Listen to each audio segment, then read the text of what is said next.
সন্দেশখালীতে অত্যাচার চালাচ্ছে পুলিশ, বললেন অমিত। সন্দেশখালীতে অত্যাচার করছে পুলিশ, সরব বিজেপির আইটি সেলের প্রধান অমিত মালব্য। একটি ভিডিও শেয়ার করে তিনি লেখেন, সন্দেশখালীর মহিলারা দিলীপ মল্লিকের বিরুদ্ধে প্রতিবাদ করার পরে বাংলার rapid action force, civic police ও স্থানীয় টিএমসি কর্মীরা ভোর ৩টায় বেশ কয়েকটি বিজেপি কার্যকর্তার বাড়িতে ধ্বংসযজ্ঞ ও ভাঙচুর করেছে।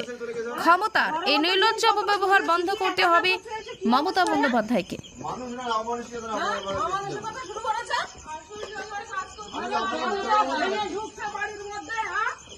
কিরকম ধরনের ব্যবহার